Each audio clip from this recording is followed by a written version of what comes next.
Hi friends, welcome to SL కిచెన్కి స్వాగతం.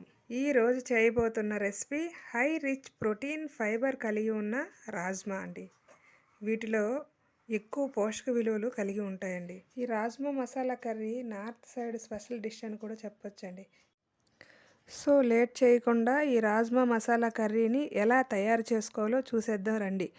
ఈ వీడియో చూసే ముందు ప్లీజ్ నా ఛానల్ని సబ్స్క్రైబ్ చేసుకొని లైక్ చేసి బెల్ ఐకాన్ని క్లిక్ చేయండి. ఈ రాజ్మాను కూడాను రేపు పొద్దున్న మనం వంట చేస్తాము అంటే ముందు రోజు రాత్రే నానబెట్టుకోవాలండి. మినిమం ఒక 10-12 గంటల వరకు నానాలండి. ఇప్పుడు మంచిగా కప్పులోకి గింజలు వేసుకొని నీట్గా క్లీన్ చేసుకొని నానబెట్టుకోవాలండి. మినిమం 10-12 గంటల సేపు నానాలండి.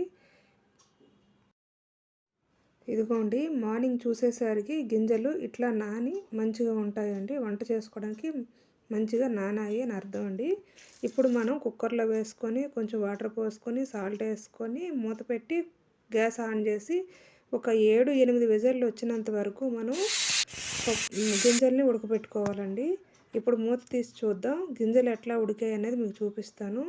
చూడండి, ఈ గింజ అనేది ఇట్లా మెత్తగా ఉడకాలండి. ఉడికితేనే దానికి మనం ఉప్పు, కారం, పసుపు, మసాలా వేస్తాం కదండి, మంచిగా పడుతుంది. గింజలు ఉడకపెట్టుకుని వాటర్ బయట వంపకూడదండి. గ్యాస్ ఆన్ చేసుకొని ఇప్పుడు మనం కళాయి పెట్టుకోవాలండి. కూరకు తగినంత ఆయిల్ వేసుకోవాలండి.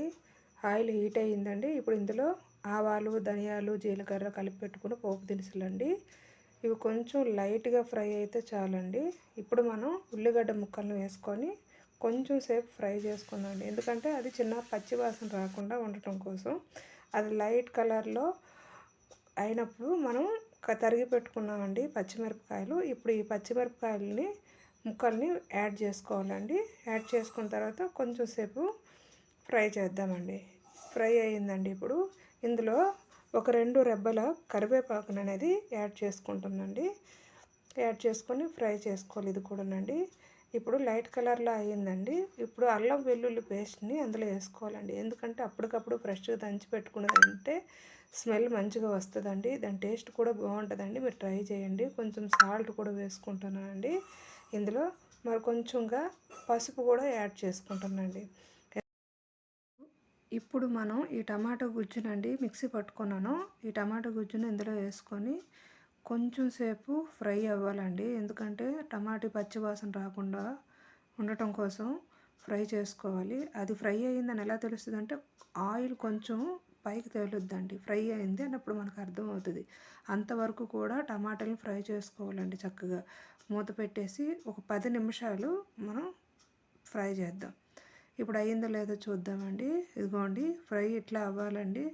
ఎంత మంచిగా ఉంది. ఇదిగోండి, ఇట్లా ఫ్రై అయింది అని మనకు తెలుస్తుందండి. ఆయిల్ పైకి తేలింది.